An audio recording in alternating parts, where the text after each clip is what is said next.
Et on va commencer comme souvent par du football. Bonsoir Lucie. Bonsoir Julien. On va commencer avec un joueur de Ligue 1, un joueur de l'Olympique de Marseille, Benoît Chéroux, qui malheureusement ne s'entraîne plus avec le groupe professionnel. Et oui, voilà un mois que Chéroux a été exclu du groupe pro sur décision de la Brune. Réintégré furtivement à l'entraînement du 2 septembre, cela n'a été que de courte durée puisqu'il est à nouveau mis à l'écart dans l'après-midi. Le groupe de Bielsa s'entraînait hier matin à la commanderie, toujours sans Chéroux, qui reste avec l'équipe réserve alors que Fanny et Omrani étaient eux avec les pros. Et puisque l'on parle de foot, on va à présent parler d'un nouveau gadget qui pourrait faire de nombreux heureux dans le monde du ballon rond. Et oui, c'est le ScanFoot qui mesure les performances d'une équipe. Michel Hébé, ancien professeur de sport, en est le concepteur. Aujourd'hui, cette application est disponible sur les tablettes iPad. On écoute des précisions de Ali Martiniki. ScanFoot, un outil de saisie d'informations qui permet de mesurer les performances d'une équipe. C'est Michel Hébé qui l'a imaginé. Dans les années 80, il proposait déjà ses services au staff de Michel Hidalgo, alors entraîneur de l'Olympique de Marseille. C'est une idée qui m'a été donnée par Gérard Banide, puisqu'il m'avait dit, lorsque je lui faisais mes premiers comptes rendus, tu me fais un scan de mon équipe. À cette époque-là, 84, bien sûr, les portables n'existaient pas, encore moins l'iPad, et donc je travaillais papier-crayon. Ancien professeur de sport, il entre dans la Fédération française de football en tant que cadre technique. Michel Hébé a travaillé aux côtés des plus grands noms du football français et dans les médias. Reynald Nouex, avec qui j'ai travaillé 6 ans, Alain Perrin, Philippe Troussier, avec qui j'ai fait toute la Coupe du Monde en 2002 au Japon directement. Ça a été un événement extraordinaire. Ces statistiques viennent en complément de l'analyse de l'entraîneur sur le terrain et de la vidéo d'après-match.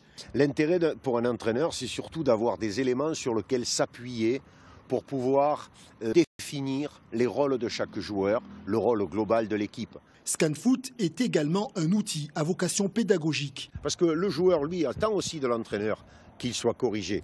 Et que ce soit un gamin même de 11, 12 ou 13 ans, il a besoin de savoir ce qu'il a fait sur le terrain. Nombre de kilomètres parcourus par joueur, nombre d'occasions, des données de plus en plus exploitées à la télévision. Michel Hébé regrette tout de même quelques abus. Il faut pouvoir utiliser ça avec parcimonie, tout simplement. Et d'une manière très lucide. Il est préférable de revoir une action au ralenti plutôt que 4 chiffres supplémentaires qui n'apportent rien. Disponible uniquement sur iPad, ScanFoot fait aujourd'hui le bonheur des dirigeants des clubs amateurs. On va maintenant passer à la Ligue 2. Et oui, l'entente sudiste Arles-Avignon et l'équipe du stade brestois s'affronteront samedi sur la pelouse bretonne.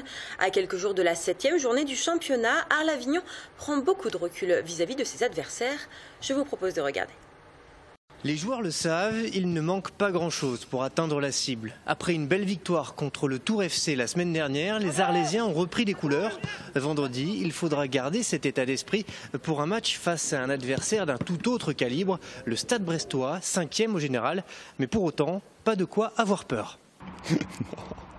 Non, ils ne me font pas peur. J'attends de voir ce qui m'intéresse, ce sont mes joueurs, ce sont nos joueurs, voir comment ils réagissent, ce qu'ils peuvent produire à la fois dans le contenu et à Brest, ailleurs. Ils ont des atouts à faire valoir et nous on a les nôtres aussi et on espère s'appuyer sur un bon collectif et puis un jeu bien léché qui va nous porter vers l'avant. Les joueurs semblent apprécier la méthode de leur duo d'entraîneurs, Bruno Irles et Stéphane Crusset. 2 coachs à part entière pour une même équipe, une originalité dans le monde du football professionnel. Je dis pas ça parce qu'ils sont à côté, mais non, c'est bien. On pratique un football qui est basé sur des passes, du jeu, du mouvement. Donc ça plaît à tout le monde et je pense que pour l'instant, c'est plutôt pas mal ce qu'on fait. Ouais. Les Arlésiens espèrent bien se faire une place en haut du classement, même si officiellement, ils ne jouent pas la montée. Mais sait-on jamais ? Voilà pour Arles-Avignon, et je précise aussi que vous avez rencontré un joueur d'Arles-Avignon et pas des moindres, Mamadou Niang, qui a accepté de nous accorder une interview, une série d'entretiens qui vous seront diffusés la semaine prochaine dans ce 22 minuit, donc ce sera à ne pas manquer. On passe à la suite et on ne va pas déroger à la tradition puisque Lucie, le mercredi, c'est du handball. Ce soir, c'était la deuxième journée de D1. Au programme donc Dunkerque, le champion de France en titre s'est imposé 27-25 à domicile face à Nîmes. Créteil s'est incliné devant Aix-en-Provence. Une journée qui se prolongera demain avec le PSG Hand à Saint-Raphaël. Mais ce soir, c'est la rencontre Montpellier-Chambéry qui nous intéresse. Les Montpelliérains se sont imposés 32-22. Céline Durchon était sur place. Bonsoir Céline. Bonsoir Lucie. Céline, vous étiez au bord du terrain. Comment ça s'est passé? Et oui Lucie, un classico relativement tendu dans l'antre de René Bougnol. Montpellier qui a eu légèrement du mal à démarrer dans les premières minutes. Jusqu'aux 10 minutes du début du match, les scores étaient relativement égaux. Le gardien de Montpellier a essuyé seulement 5 arrêts en première mi-temps, mais seulement à partir de la 11e minute.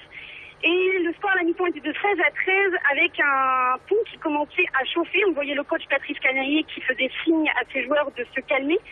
Le meilleur joueur du côté de Montpellier qui a inscrit 4 buts en première mi-temps a été Dolenec. Et au retour des vestiaires, le gardien Vignolocer a été remplacé par Arnaud Tiffer qui a essuyé 2 arrêts consécutifs. Mais la défense montpelliéraine était tellement un mur que le Chambéry n'arrivait pas à passer, ce qui fait que ça a de plus en plus chauffé. Et Chambéry faisait faute sur faute et exclusion sur exclusion pour Montpellier. À 10 minutes de la fin, l'écart s'est creusé et le score final était de 32-22. Merci Céline, on vous retrouvera bientôt. Merci donc à Céline Durchon qui a suivi ce match aujourd'hui en direct depuis Montpellier. On termine avec du sport extrême, des sports extrêmes et du 19 au 21 septembre prochain. Il va y avoir de l'action sur l'esplanade du J4 à Marseille. Ils sont 2 frères, Julien et Florian, passionnés de sport, mais aussi de Marseille. De vendredi à dimanche, ils organisent la première édition d'Urban Elements, 3 jours dédiés au sport extrême entre la Villa Méditerranée et le Mucem. Pour permettre au plus grand nombre de goûter aux joies du sport outdoor, les frères Martin proposent une formule simple, 5 € un bracelet et activité à volonté. Donc on vous a prévenu, ce week-end, c'est the place to be. Et oui, et on ira, hein, on ira Lucie. Avec plaisir. Allez, je vous remercie. Merci.